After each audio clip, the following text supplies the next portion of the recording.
Hey guys, this is a thing that I made years ago to support around your neck these small cameras, these small digital cameras that normally only come with a wrist strap. And I had this wrist strap made by a group that makes dog leashes here locally.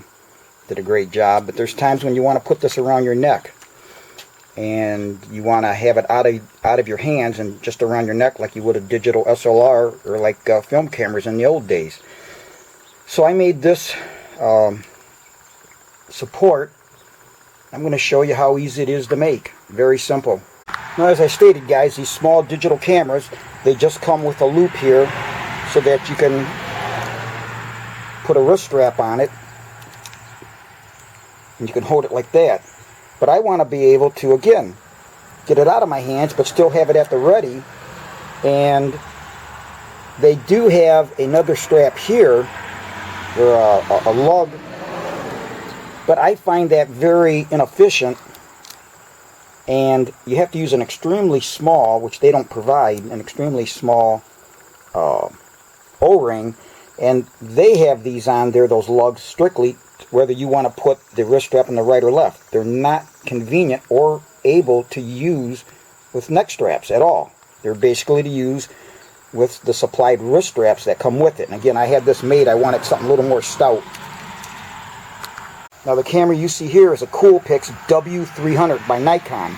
And the one that I'm shooting with is an older version even of the Coolpix, the AW100. They're both waterproof cameras, and actually all my YouTube videos, other than the one I'm doing right now, or the majority, about 50% maybe, have been shot with this at 720p, or the one that I'm using now, the AW100 at 720p. And that's all I've been using for my YouTube videos. So here's what you're going to need. Now this black strap is what you get with a lot of these small camera cases. So as I buy these small camera cases for different things that I use, I just keep these. And so this works beautiful to attach and use on the holder that we're going to make. Next, we are going to buy one of these knobs and use a bolt that we're going to supply to make a knob that we'll use to attach the camera with the tripod socket onto this adapter. And here you see the actual unit that I made. Very simple. And I'll show you how I made it.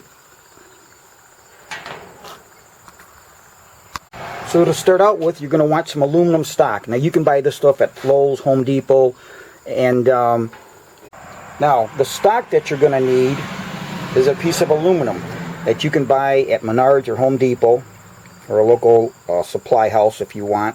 But you're going to get smaller pieces at Lowe's or Home Depot. Or they might cut off at a local supply house.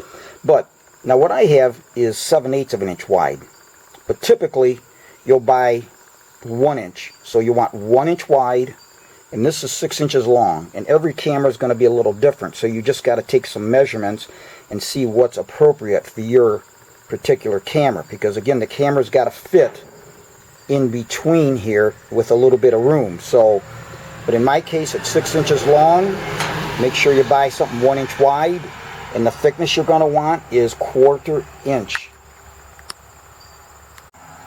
Now, what you're going to do is when you're laying this out and determining what length you're going to need here for your base, you want to know the width of your cameras. Now, I've got a couple different cameras. That's why I've got 2 different holes here, and I'll show you why. But so what you want to do is you want to make sure that you've got, for any of your small point and shoot cameras, you want to make sure that you've got enough room in between. Make it wide enough so that you've got a little bit of wiggle room in between, like you see here, of your widest camera. And then add additional for the hardware you're going to have, and a little bit extra. Now as you can see here, this hole would mate up to the hole on the camera here for the tripod socket. I have another camera that I need a hole over here, and that's the beauty of this. You can use this for multiple camera positions, okay? and then that way various cameras can be used with the same holder. You don't need different holders. And most of your point and shoot ones like this are going to be in a certain range.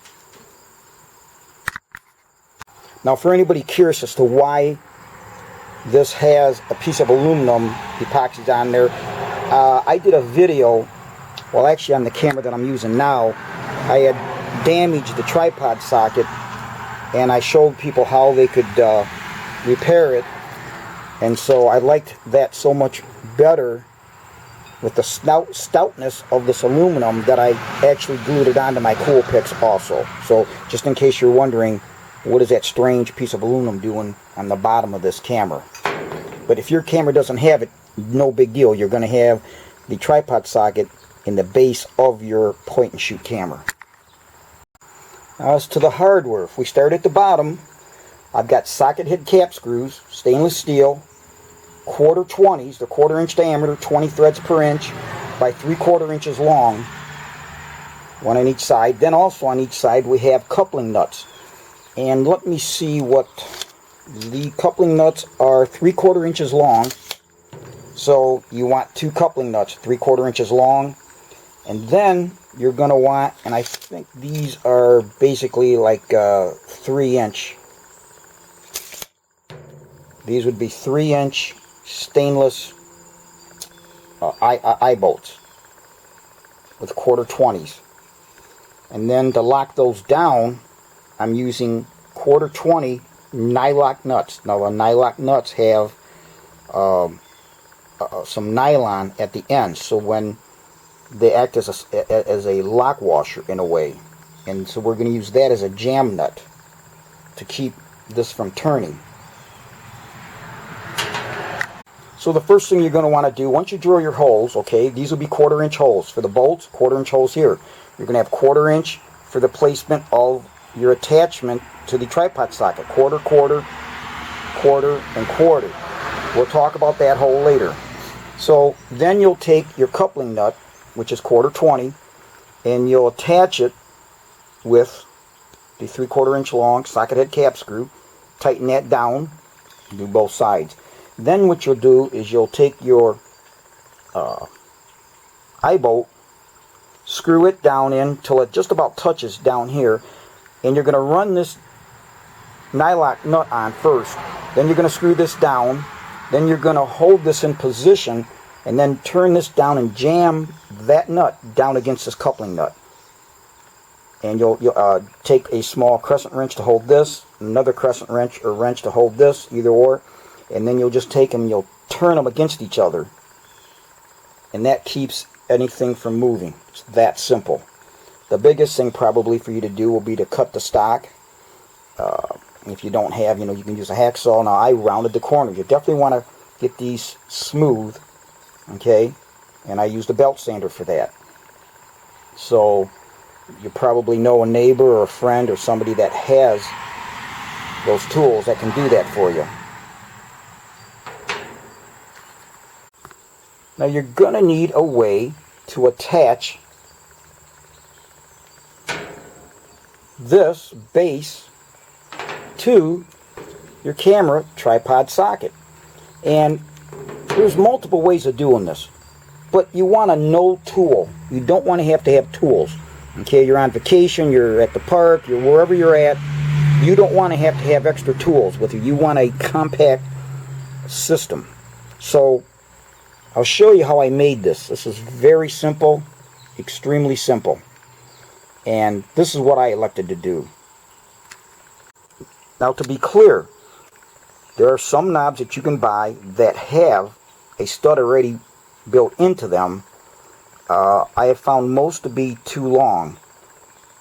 Now you can use those, then you'd have to cut it down and be very careful that you properly have a good lead-in on your thread here. So, if you're not too comfortable doing that, you could damage your tripod socket on the camera. So this, to me, was the easiest way.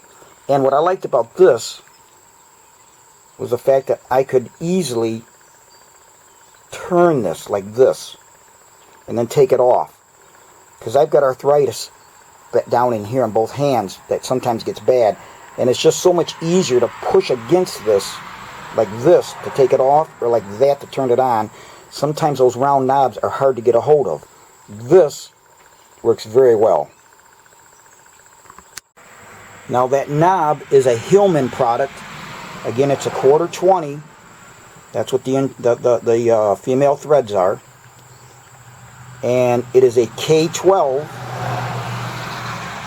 And I think this was a little over $2 for one.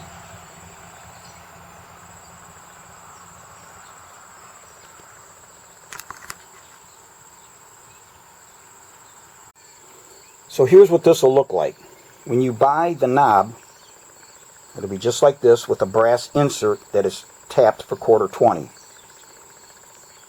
This is 1.25 inches long by 1/4 20 button head cap screw.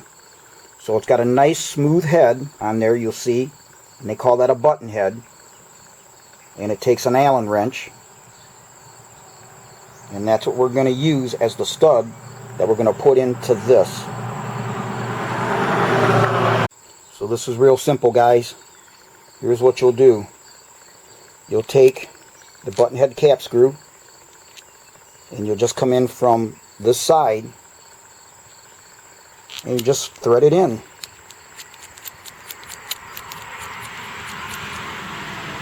Just like that. Then what you want to do is you want to make note of the amount sticking out of here. So what I did is I took a 2-part epoxy, and Journey, if you do something like this, you're going to be fine. I took a 2-part epoxy. Actually, here's what I did. I brought it out here.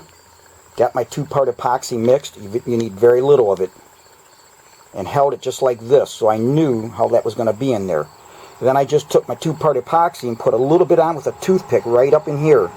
You don't want to get it into these threads to your right. You want it immediately in this area right here. That's going to be inside there. Put a little bit of epoxy on there. Then you put this on. Then you'll need a 5/32 Allen wrench. Then you spin it on here. And once it seats itself, then I went like this and just torque it down like that. Let the epoxy dry and you've got your knob made. Alright, so we're done to that point. And I told you that we would discuss what this hole was for over here. So once you take your knob off that you made and you're done with the camera, what do you do with this? Well, you don't want to lose it, and you'd like it to become part of this. So here's what I've done. This hole, and I elected, you could put it over here if you wanted to the right, but I just elected to put it to the far side here. And you want to measure so that it doesn't hit your uprights. And that's a tapped hole, 1/4 20 tapped hole.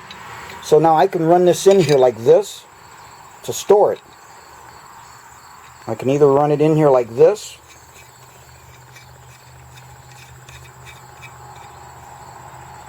or I can bring it from the bottom, and now you have everything in one location. Now again, if you don't have a tap, you probably have a friend, a neighbor, co-worker that will have that, or whoever might make up this bottom plate for you.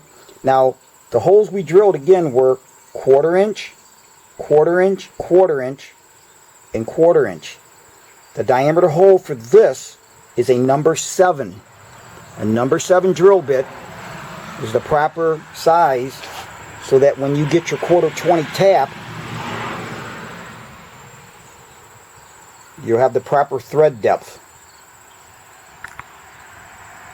Now an important thing that I need to point out, again, all cameras are different. I can't tell you exactly what you're going to need. But you want to make sure, depending on the height of your camera from the base, you want to make sure that this eye bolt is at least past about 3/4 or so above the base of your camera, because you want the weight of the camera. If this eye bolt we're short down here, you run the risk of the weight being top heavy, and when this is around your neck, what will happen is it'll keep wanting to flop over, because you want the weight. You need this eye bolt opening above where, I guess, the center, I don't know what you'd call it, the center of mass, so that when it's hanging there like this around your neck, it's going to want to go down. If this eye bolt was too low, it would keep wanting to swing down because of the weight of the camera. So that's important.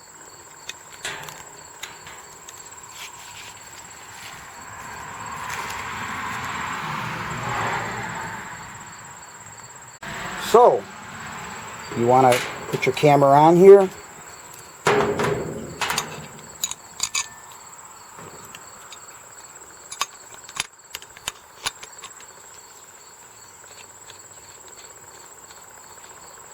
This is how simple it'll be. Oh, and one other thing. Let's say that you need to take your card out. Now in my camera, here's where you have to take the card and the battery out.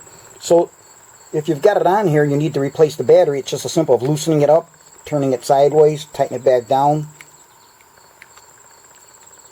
Take the battery or card, whatever one you need, out.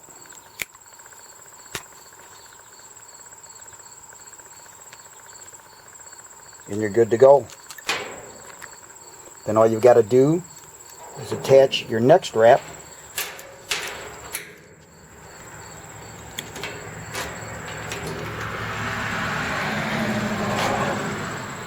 And you've got yourself a really compact, easy to wear around your neck harness for your point and shoot.